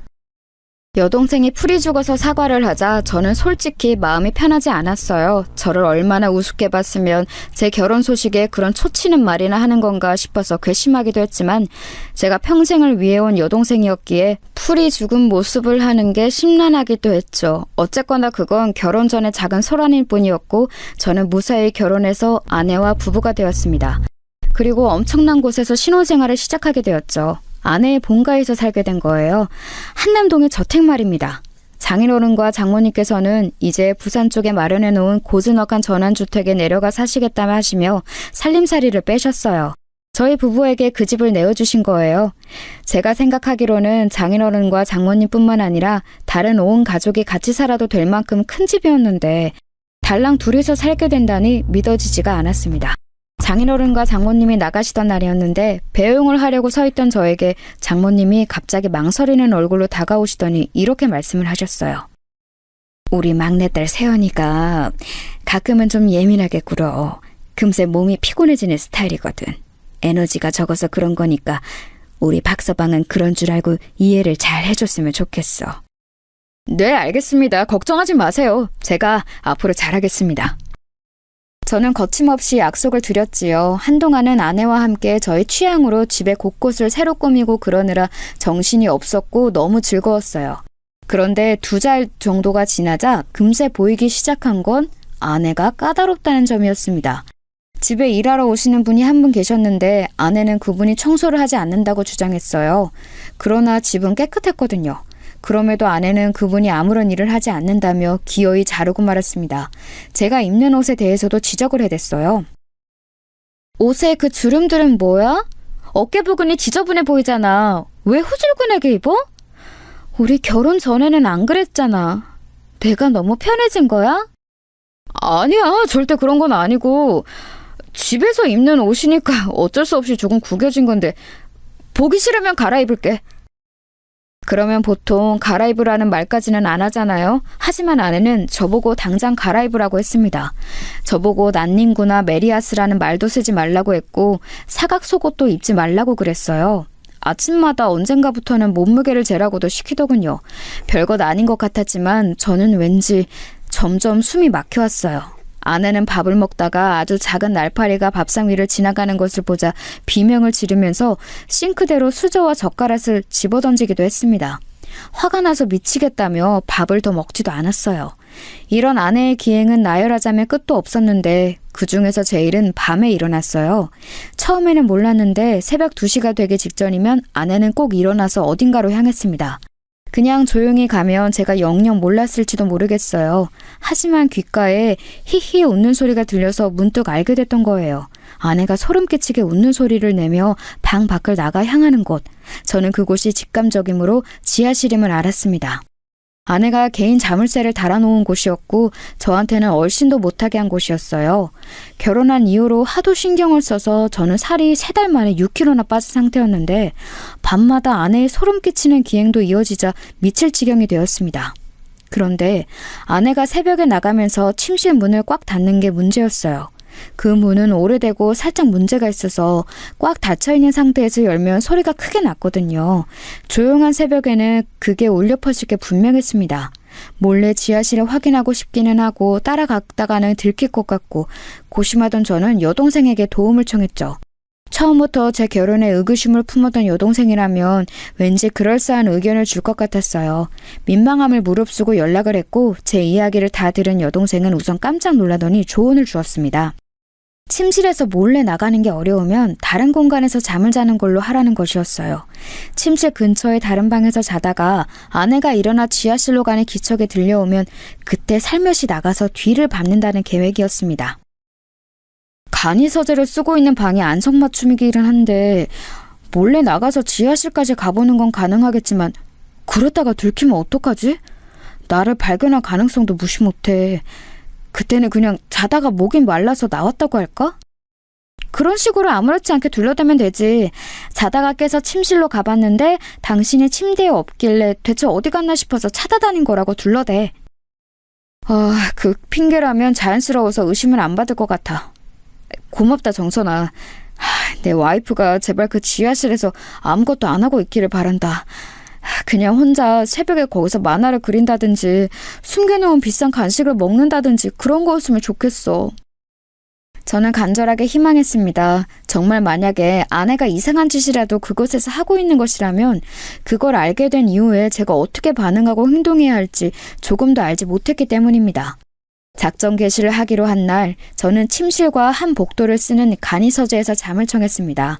아내에게는 컴퓨터로 작업할 게 너무 밀려서 그걸 하다가 간이선재의 소파에서 잠을 자겠다고 했어요. 목이 뻐근해서 소파 팔걸이 같은 높은 베개를 하루 베고 자면 좋을 것 같다는 말도 덧붙이자 아내는 별 의심 없이 고개를 끄덕였습니다. 제가 작정하고 천연덕스럽게 말을 잘한 효과였죠. 저는 컴퓨터 타자를 오래 두드리며 작업하는 척을 하다가 이내 소파에서 잠이 든 척을 시작했습니다. 시간을 보니 새벽 1시 정도였죠. 혹시 잠에 들면 어떡하나 싶어서 제 스스로에게 잠들면 안 된다고 타일렀는데 긴장이 돼서 그런지 정신이 아주 또렷했습니다. 그리고 예민해진 저의 감각에 미세한 소리가 잡혔습니다. 아내가 침실을 나온 것이었어요. 저는 숨을 죽이고 담요를 푹 덮은 채 곤히 잠든 척을 했습니다. 잠시 후 아내가 간이서재 안으로 살짝 발을 들이는 소리가 들려왔죠. 제가 자는 모습을 확인하는 것이었어요. 저는 곤히 잠든 척을 이어갔고 아내가 멀어지는 소리가 살짝 들려오자 그때서야 눈을 떠봤습니다. 시간을 확인했더니 새벽 2시가 되려던 참이었어요. 저는 얼른 준비한 수면 양말을 신었습니다. 걸을 때 소리가 나지 않게 하려고 여동생과 함께 떠올려낸 거였죠. 수면 양말을 신은 채로 조심스럽게 간이서재 밖을 나갔습니다. 참고로 침실은 그 복도의 가장 안쪽에 있지만 간이서재는 복도의 끝에 있어서 나가자마자 계단과 가까웠습니다. 저는 조심스레 계단을 내려가면서 지하실 방향부터 살폈죠. 아주 천천히 저는 지하실 쪽으로 향했고 그쪽에서 미세한 불빛이 새어나오고 있었으므로 어둠 속에서 그곳을 가는 건 전혀 어렵지 않았습니다. 아주 지척으로 가까워졌을 때 저는 긴장감으로 침을 꿀꺽 삼켰고 살짝 열려있는 지하실의 문틈 사이로 한쪽 눈을 들이밀었어요. 죽는다, 죽는다, 반드시 죽는다. 그리고 숨을 삼켜야만 했습니다. 아무 소리도 내지 않기 위해서 일시정지한 채 눈에 들어온 광경을 보고 믿을 수 없어 했지요. 어둑한 전구 하나만 켜놓은 지하실, 그곳에는 낮은 천장에 두꺼운 전기줄 같은 게 걸려 있었고 그 줄에다가 안에는 노끈을 매달아 놓았습니다. 숟가락의 모양을 뒤집어 놓은 것 같은 모양새, 그게 어떤 건지 단박에 알 수 있었죠. 사람이 목을 탈 때 잡는 모양이었어요. 그 모양을 노끈으로 작게 2개를 엮어서 전깃줄에 달아놓은 안에는 그 작품 2개에다가 각각 사진을 붙여놓았습니다. 저는 어렴풋이 그 사진의 주인공들을 보고도 분간해낼 수 있었어요. 왜냐하면 사진 한 장의 주인공이 바로 아내의 전남편이었기 때문입니다. 다른 사진의 주인공은 여자였는데 보나마나 그 전남편이 재혼한 여자였지요. 아내는 마치 그 2 사람이 목을 매달아 죽은 것처럼 그렇게 행해놓고는 계속해서 웃으며 죽는다고 주문을 외우고 있었습니다. 반드시 죽을 거라고 중얼거리면서 자기 전 남편의 사진을 보며 퀉 소리도 내더군요. 목이 졸리는 것 같은 소리 말이에요. 몇 번이고 퀉퀉거리더니 만족스러웠는지 낄낄 웃어댔습니다. 그 2 사람이 죽었으면 하는 의도로 저러는 게 분명했기에 저는 식은땀이 나기 시작했는데 더 놀라운 건 다음 순간이었어요. 옆으로 걸음을 옮긴 아내가 웬 인형을 집어들었습니다. 제법 크기가 되는 곰인형의 배에는 사진이 붙어 있었고 저는 그게 아내의 아들일 거라고 확신했어요.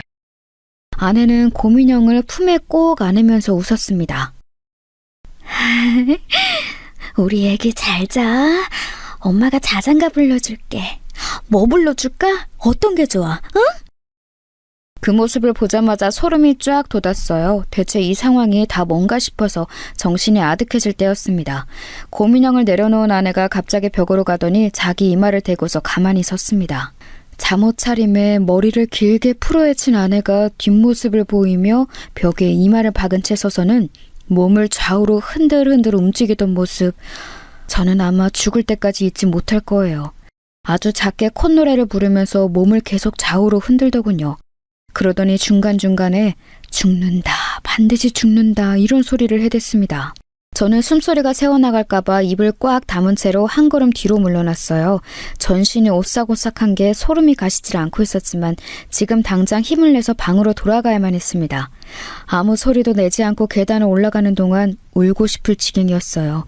평생을 믿지 않았던 신께 빌었습니다. 제발 무사히 방까지 가게 해달라고 말입니다. 한겨울도 아닌데 온몸에 소름이 돋아서 한기를 느낀 채로 저는 침실까지 도착해서 침대에 누웠습니다. 떨면서 누운 채로 제가 본 것을 떠올려 봤지요. 믿을 수가 없었어요. 사람이 목을 매다는 것처럼 그런 모양새로 노끈을 작게 엮어서 거기에 사람 사진을 각각 붙여놓고 죽는다는 소리를 주문처럼 외우고 있었다니. 곰인형에다가 자기 아들 사진을 붙여놓고서는 자장가를 불러준다고 하지를 않나.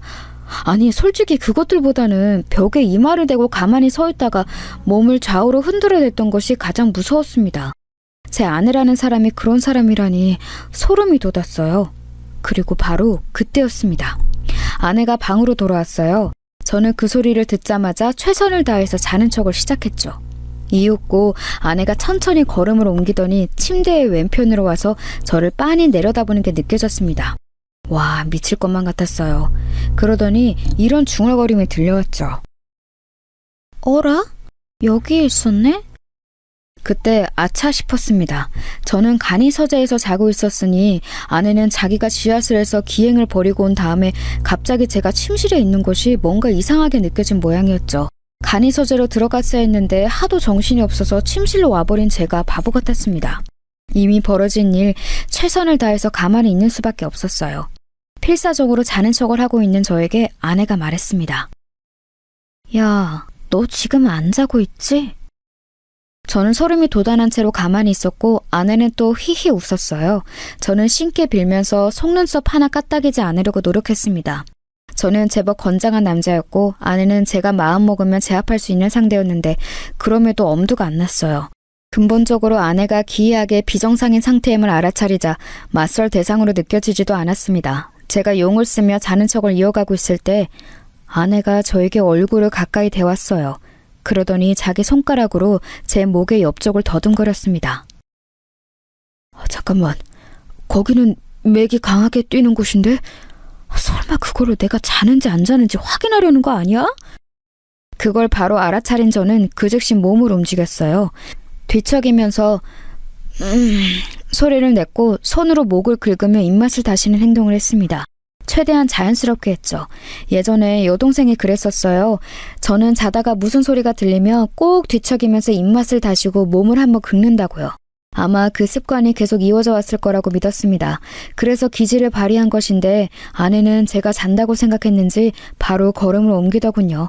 침대를 반대편으로 돌아서는 자기 자리로 가서 누웠습니다. 저는 밤을 꼴딱 새웠어요. 옆자리를 쳐다볼 엄두는 아예 못 냈죠. 아침 해가 밝아오고 난 다음에야 옆자리를 확인했는데 아내는 곤히 자고 있었습니다. 마치 아무 일도 없었다는 것처럼요. 아주 평온했죠. 잠을 자지 못해 미친 듯이 피곤한 제 몸 상태만 아니면 저도 꿈을 꿨다 했을 거예요. 꿈에서 헛것을 봤구나 싶었겠죠. 하지만 제가 본 것은 분명한 현실이었습니다. 저는 그날 당장 여동생에게 연락을 했어요. 여동생이 깜짝 놀라더니 이내 차분하게 자기 의견을 내놓았어요. 오빠, 그건 그냥 특이하다고 넘길 일이 아닌 것 같아.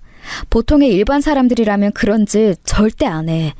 그동안 새언니가 보여준 모습도 있고 이건 아무래도 심각한 문제가 있는 모양인데 그런 거라면 가족들이 절대 모를 리가 없지. 처음부터 다 알고서 오빠랑 결혼시킨 거야. 인정하고 싶지는 않았으나 솔직히 저도 그렇게 생각을 하고 있던 중이었습니다. 아내에게 큰 문제가 있어서 저처럼 조건 떨어지는 남자라도 집안에서 결혼을 시킨 것으로 보였어요. 저는 장인어른과 장모님을 찾아뵈었습니다. 형제들 중 맞은 처형의 댁에 잠시 놀러가 머물고 계신 와중이었기 때문에 자리에 처형도 있었어요. 당장 찾아뵙고 드릴 말씀이 있다면서 방문한 저를 의미심장한 눈길로 바라보고 있었죠. 어쩌면 제가 진실을 알아냈음을 이미 눈치채고 계셨던 걸지도 몰라요. 저는 이판사판이다 싶어서 정면으로 들이박았습니다. 제가 안 쓰는 휴대폰이 한 대 있습니다. 그 공기계로 집에서 간단히 휴대폰 게임만 하는 정도인데요. 어느 날 제가 실수로 동영상 촬영 버튼을 눌러놓고 자러 갔습니다. 거실 테이블에 세워진 채로 놓여져 있던 그 휴대폰에 다음날 보니까 이상한 모습이 담겨 있더라고요. 새벽에 집사람이 지하실로 내려가는 모습이었습니다. 진작 의심을 해서 뒤를 밟았다고 하면 역으로 공격당할 여지가 생길까봐 여동생과 머리를 맞대서 발휘한 기지였어요. 공기계라는 핑계를 댔죠. 그렇게 우연히 아내의 새벽 기행을 알게 되었다는 얘기를 하자 단번에 세 사람의 표정이 어두워졌습니다. 특히 장모님께서는 손을 살짝 떠시더라고요. 도대체 무슨 일로 그 새벽에 지하실로 내려가는 것인지 궁금해졌습니다. 집사람이 굳게 자물쇠로 잠가놓는 그곳에 무슨 비밀이 있는지 호기심이 생겼어요. 그리고 저는 알아내고 말았습니다. 지하실에서 본 것들을 말했죠. 그랬더니 장모님께서 짧은 신음을 뱉으시더니 앉은 소파에서 반쯤 혼절을 하셨습니다. 옆으로 픽 쓰러지셔서 처형이 얼른 장모님을 붙잡았어요. 저도 깜짝 놀랐는데 다행히 장모님께서는 의식을 아예 잃은 게 아니셔서 방으로 모시는 조치 정도만 할 수 있었습니다. 장모님께서 방에 들어놓으시고 장인어른께서는 담배를 찾아 잠깐 피러 나가셨어요. 남겨진 사람은 저와 처형뿐이었죠. 저는 차라리 잘 됐다 싶어서 처형께 진실을 요구했습니다. 집사람의 행동, 그건 그저 기이하다고 말하고서는 끝낼 수준이 아닌 것 같았어요. 그러니 처형께서 솔직하게 말씀해 주세요. 저는 집사람의 남편입니다. 알 권리가 있어요. 알 권리라... 네, 저도 그렇게 생각해요. 제부에게는 분명하게 알 권리가 있죠. 하지만 아버지와 어머니는 그렇게 생각하지 않으셨던 모양이에요. 이렇게 됐으니 제가 알려드리는 게 맞는 상황인 것 같아요. 저는 제 생활을 하느라 바빠서 몰랐는데 저희 막내 새언니가 그렇게 된 건 결혼을 잘못했기 때문이라고 다른 가족들은 그렇게 말을 하더라고요. 미국에서 결혼한 그거 말씀하시는 거죠? 결혼 생활에 불행했기 때문에 집사람이 저렇게 된 건가요? 그건 저희 가족들의 주장인데요. 솔직하게 제 생각을 알려드리자면 비단 그것만으로 그렇게 됐을 거라고 여기지는 않아요. 정신적인 결함이 새언니에게 내재되어 있었는데 미국에서의 결혼 생활이 촉매제가 되어서 그게 겉으로 그때부터 드러나기 시작했을 뿐이라고 보는 게 옳겠죠.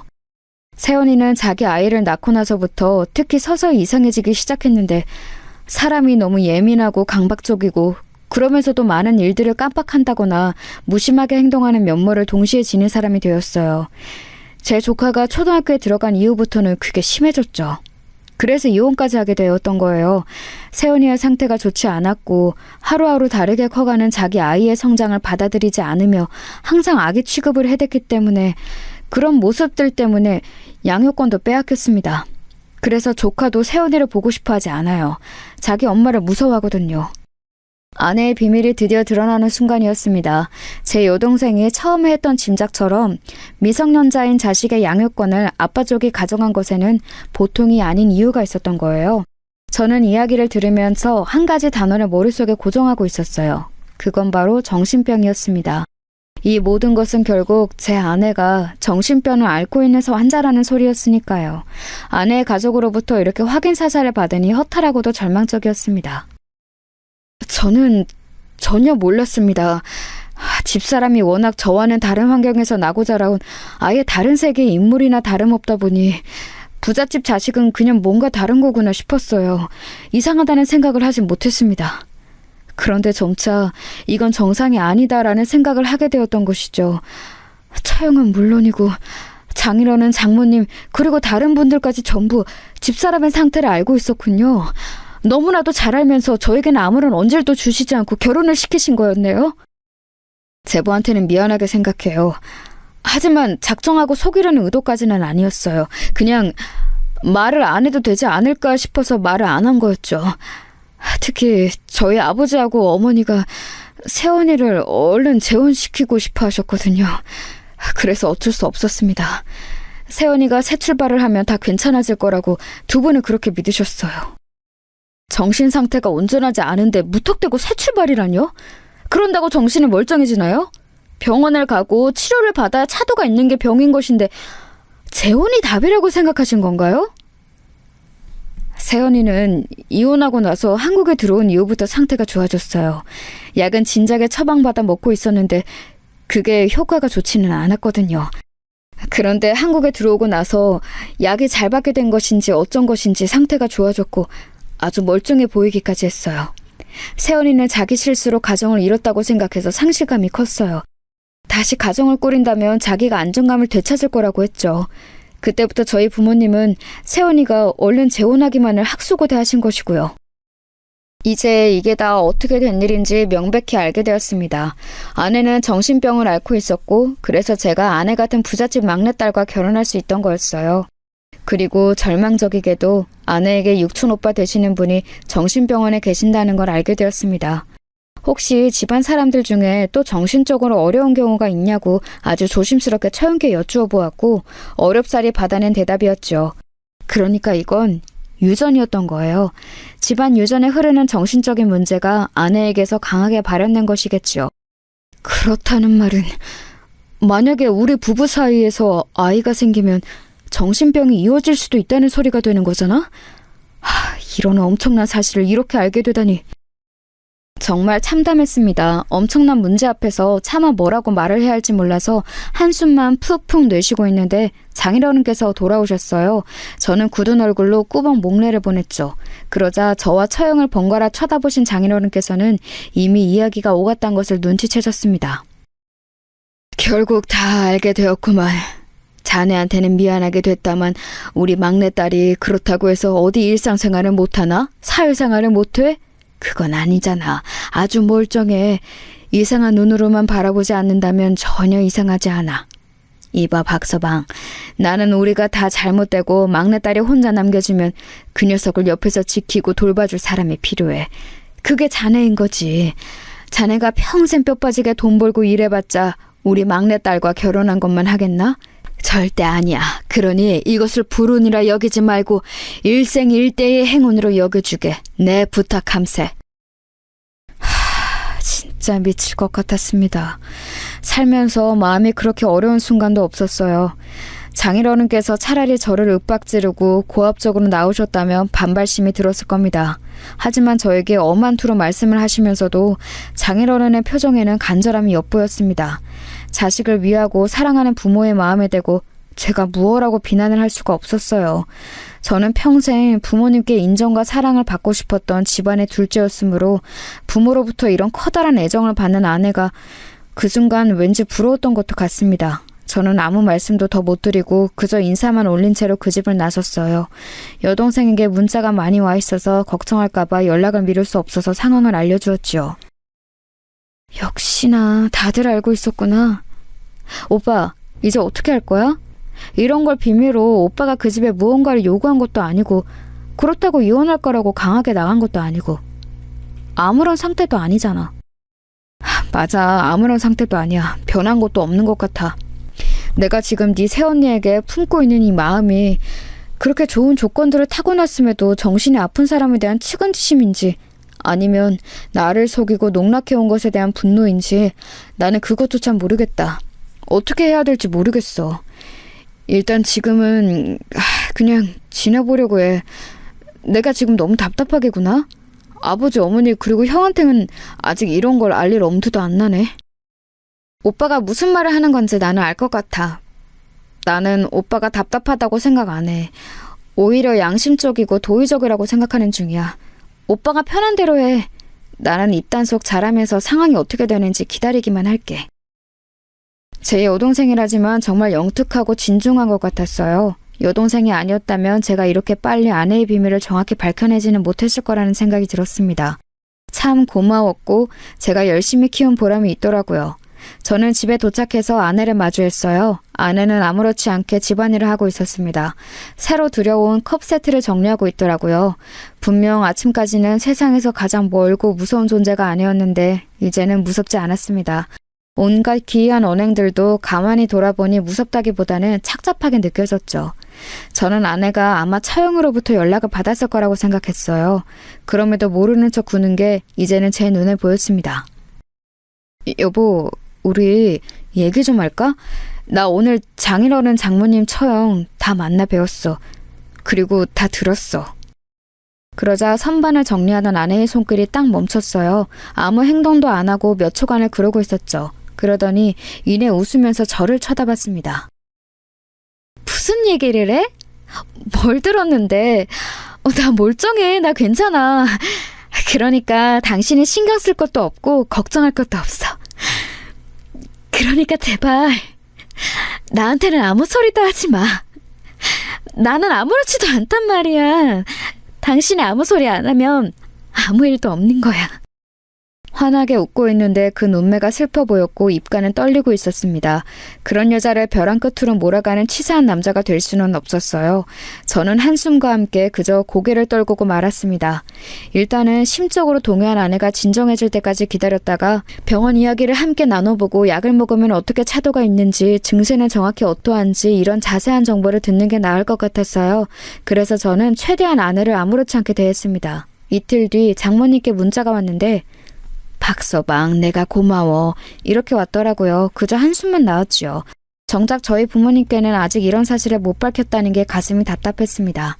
아내와 이야기를 다 나누고 상황의 정리가 이뤄진 뒤에 저희 집에 밝힐 생각이었어요. 그런데 아내의 기행이 더 먼저였습니다. 어느 날 밤 아내는 새벽에 또 지하실로 향했고 자기의 전남편과 그 재혼한 여자의 사진에 불을 붙였어요. 그러다가 그 불이 아내의 잠옷 소매로 옮겨 붙었습니다. 거기까지는 큰일로 번지기 전에 끝낼 수 있던 거였는데 아내의 눈에 곰인형이 들어온 거예요. 아들의 사진이 붙은 곰인형이 연기를 마시게 둘 수 없다며 굳이 곰인형을 챙기려다가 불이 더 번졌습니다. 제가 소란을 듣고 내려가서 황급히 불을 껐지만 아내는 팔에 커다란 화상을 입은 뒤였죠. 끝까지 곰인형을 붙잡고 괜찮아라는 소리를 중얼거리던 아내의 모습이 잊혀지지가 않았습니다. 아내가 화상 때문에 수술을 받게 되었고 그때 저는 더 이상 숨길 수가 없어서 저희 부모님과 형에게 사실을 털어놓았습니다. 셋 다 아무 말도 하지 않았어요. 정말 아무 소리도 하지 않고 참담한 얼굴로 침묵을 지키며 제 어깨를 두드려줬을 뿐이었네요. 그게 오히려 고맙고 죄스러웠습니다. 아내는 수술을 받은 이후로 상태가 나빠졌어요. 불만 보면 발작을 해댔거든요. 나를 죽이러 온 거지? 나를 죽이고 내 아기를 빼앗으려고 하는 거지? 그래, 어디 한번 해보자. 네가 먼저 타 죽나 내가 먼저 타 죽나 어디 한번 확인을 해보면 알겠지. 그런 소리를 하면서 정신을 도통 차리지 못했습니다. 게다가 자기를 말리는 장모님을 알아보지 못하고 뺨을 때리기까지 했습니다. 괴물이라고 외치면서 장모님의 뺨을 사정없이 때렸어요. 그 모습에 모두가 망연자실했습니다. 결국 그 끝은 정신병원 행위였네요. 차영이 장인어른과 장모님을 눈물로 설득했기에 가능한 일이었어요. 그리고 저는 아내와 이혼을 했습니다. 아주 조용한 이혼이었고 제 짐을 챙겨서 한남동의 대저택을 나오는 일은 형과 여동생 단 2사람의 도움만 받고도 가능했어요. 간단한 제 것만 챙겨서 나왔거든요. 이혼 과정에서 아무것도 욕심내지 않은 제 모습이 좋게 보인 것인지 잠시나마 제 처가였던 그 집안에서 저에게 살해를 해왔습니다. 입금된 돈을 보고 눈알이 튀어나갈 뻔했어요. 저는 이런 액수는 받을 수 없다고 연락을 드렸지만 그쪽에서 워낙 완강한 태도를 보이셨기에 결국 감사히 받는 것으로 했습니다. 그 돈으로 저는 가족들과 함께 해외여행부터 갔어요. 5 식구가 함께 말레이시아로 여행을 가서 허심탄회한 대화도 나누고 대단한 자연도 만끽하면서 재충전의 시간을 가졌습니다. 제 아내였던 사람을 보면서도 느끼는 게 있었는데 그건 바로 내 가족의 최고다라는 것이었어요. 정신이 아프든 몸이 아프든 끝까지 저의 편이 되어줄 존재는 가족뿐이었죠. 그 깨달음을 얻고 그 이후로는 더욱 인생을 풍요롭게 살게 되었던 것 같습니다. 제 이야기는 이쯤에서 마무리를 짓고자 해요. 다들 멋진 인생 사시기를 바랍니다.